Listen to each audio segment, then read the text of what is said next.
మండల్ రాపాకపల్లి గ్రామం.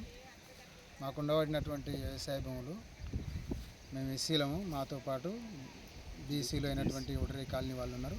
వీళ్ళందరూ 837, 38, 39, 40, 41, 42 వరకు ఉన్నటువంటి భూముల సర్వే నెంబర్లో ఉన్నటువంటి భూములు 13 ఎకరాల భూములు, మొత్తం 13 ఎకరాల భూమి. మేమందరం అంటే మేము రైతులం, ఒక 21 మంది రైతులం. మేము దీని మీద ఆధారపడి జీవిస్తున్నాం. గత కొన్ని సంవత్సరాలు మా తాత దున్నిండు మా భూములు, మా తండ్రి దున్నిండు. ఇప్పుడు నేను ఇంకా దీని మీద ఆధారపడి బతుకుతాను. నేను 50 సంవత్సరాలు చిల్లరంట. ఇప్పటికీ ఇన్ని సంవత్సరాలు అవుతుంది. తెలంగాణ ప్రభుత్వం వచ్చిన తర్వాత మా మీద అంతా ఉన్నటువంటి మేము కబ్జాలో ఉన్న తర్వాత ఆ కబ్జా ఎన్ని సంవత్సరాలను చూసి దాన్ని బట్టి తెలంగాణ ప్రభుత్వం మాకు పట్టదారు పాస్బుక్లు కొత్త ఇచ్చిన తర్వాత మేము మొన్నటి వరకు అంటే 2025 సంవత్సరం వానాకాలం వరకు కూడా మేము రైతు బంధు తీసుకున్నాం. దాని మీద వడ్లు అమ్ముకున్నాం, యూరియా బస్తాలు తీసుకున్నాం. ఇవన్నీ కొనసాగుతున్న క్రమంలో వెంటనే మాకు తెలియకుండా ఏమాత్రం ఇన్ఫర్మేషన్ లేకుండా మేము యూరియా బస్తాలు తీసుకుందామని చెప్పేసరికి అందులో మా పేర్లు కనబడతలేదు. మేము వడ్లు అమ్ముదామని సరిపోయేసరికి మా పేర్లు కనబడతలేదు. వెంటనే చెక్ చేసేసరికి మా పేర్ల మీద ఉన్నటువంటి పట్టాలు ఠాగూర్ అనురాధా సింగ్, ఠాగూర్ ఉమా సింగ్, ఠాగూర్ మహేందర్ సింగ్, ఈ ముగ్గురు రజ్జూ సింగ్ వారసులం అని చెప్పి వాళ్ళు మాకు తెలియకుండా పట్టాలు చేసుకున్నారు.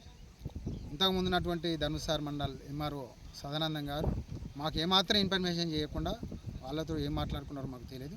మాకు తెలియకుండా పట్టాలు చేసిండు. పట్టాలు చేసిన తర్వాత మేము పోయేసరికి మా పేర్ల మీద వస్తలేవు ఇప్పుడు. కాబట్టి మేము దీని మీద కొన్ని ఏళ్ళ కాంచుంటున్నాం. ఇప్పటికైనా కలెక్టర్ గారు, ఆర్డీఓ గారు, ఎంఆర్ఓ గారు ఇక్కడికి వచ్చి చూసి ఎవరు దున్నుతాను నార్మల్ చూడండి. మా తాతల సమాధులు గోరీలు ఉన్నాయి. ఇక్కడ గాలేసుకున్నాము. ఈ స్థలంలో ఇల్లు గుడిసెలు వేసుకొని బతికినాం. తర్వాత ఇల్లు కోరసలు వచ్చిన తర్వాత వేరే దగ్గరికి అటుపక్కవి కట్టుకున్నాం. కాబట్టి అప్పటి నుండి మేము ఇక్కడ స్థానికంగా ఉన్నాం. కానీ మాకు తెలియకుండా మా భూములన్నీ వాళ్ళు దొంగ పట్టాలు చేసుకున్నారు. కాబట్టి తిరిగి మా పట్టాలు మాకు చేయాలి.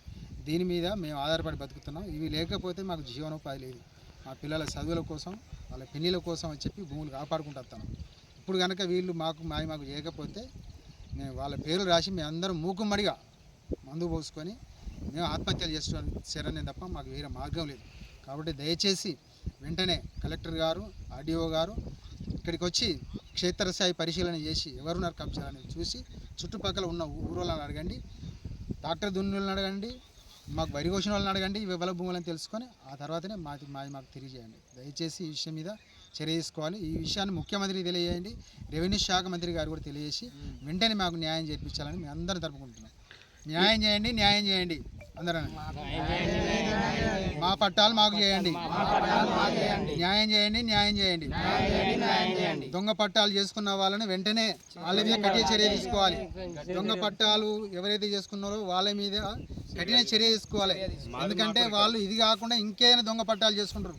కాబట్టి ఇక్కడికి వాళ్ళు దొంగ పట్టాలు చేసుకున్న తర్వాత వేరే వాళ్ళని వెంచర్ చేసే వాళ్ళని పంపిస్తే వాళ్ళు ఇక్కడికి వచ్చి మనం భయభ్రాంతులు చేస్తాం.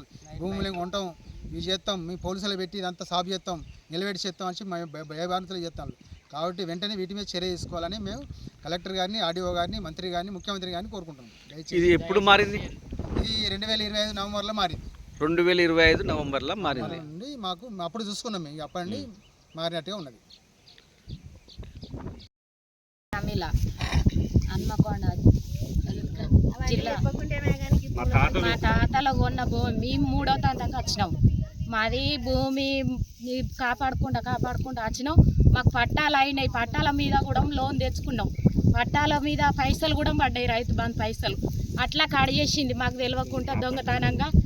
ఆమెకు ఎంఆర్ఓకి పైసలు ఇచ్చిందో ఏం చేసిందో మాకు తెలియకుండా సుతం చేసిండు ఎంఆర్ఓ. అట్లా ఎందుకు చేసిండు? మాది ఇప్పుడు తాతలు అంటే ఇప్పుడు 100 సంవత్సరాల భూమి. మేము వాళ్ళు చచ్చిపోతే కూడా ఇలా సమాధి కట్టుకున్నాం, ఇలా గుడిసెలు వేసుకున్నారు.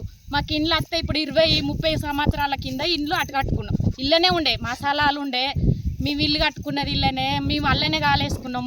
గోరీలు కూడా ఉన్నాయి. మాకు పట్టాల మీద పైసలు కూడా పడ్డాయి. మేము రైతు బంధు పైసలు ఎందుకు పడతలేవు అంటే అప్పుడు చూసుకున్నాం. మాకు తెలియకుండా దొంగతనంగా చేయించుకున్నది ఆమె. అట్లా మాకు కావాలి ఇప్పుడు. దయచేసి మా పిల్లల కోసం, మా పెళ్ళిళ్ళ కోసం ఇప్పుడు అమ్ముకోనేదానికి మేము రెడీగా ఉన్నాం.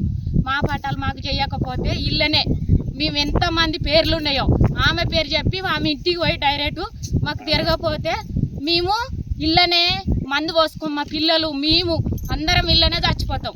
దయచేసి మాకు వచ్చేటట్టు చేయాలి. గ్రామ సర్కారు పల్లె ఒకటే దారి. మా తాతలు అప్పుడు చిన్నప్పుడు కొన్నారు. మా తాత మారిండు, మా నాయన మారిండు, మేము మారుతాను అని మా భూములు మాకు రావాలని కోరుతున్నాం. రాజు గట్టయ్య ఇట్లా వాళ్ళు మా తాతలు తరల కంచెలు ఉన్నాయి సార్. మాకు ఎలా మా పట్టాలు మాకు కావాలని కోరుతున్నాం. సార్ ఐలయ్య నా పేరు.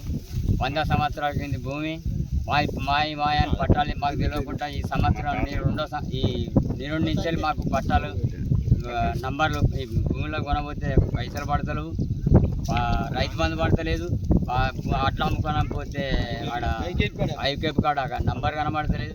ఇవన్నీ చేసి ఇప్పుడు వాళ్ళు దొంగ పట్టాలు చేసుకొని మమ్మల్ని ఎటు కాకుండా చేస్తారు సారు. మేము మందు పోసుకొని సత్తాం. మాకు ఇప్పుడు లేని భూములు ఇప్పుడు స్పీకర్ పెట్టిండ్రు. మేము గత అనుకుతున్నాం సార్. ఇప్పుడు చచ్చిపోతాం మేము. 100 సంవత్సరాలకి తాతలు ఉన్న భూములు ఇప్పుడు మలుపుకున్నాయి సార్. మేము ఏం చేయాలి? పిల్లలు నాకు 3 ఆడపిల్లలు సార్. ఆడపిల్లల పెళ్లి చేయాలంటే రూపాయి లేదు. అవి ఎకరం ఉంటే ఎకరంలో 10-20 గుంటలు, ఎకరం 30 గుంటలు చేసుకునేది. మేము చచ్చిపోయేది చేస్తున్నాం సార్. మాకు కావాలి. మీరు కలెక్టర్ మీద అప్లికేషన్ గట్టి చర్య తీసుకున్నారు సార్. దండం పెడతా. మాకు ఇది మాకు కావాలి సార్. భూమి మాకు చేయకపోతే మేము చచ్చిపోతాం సార్.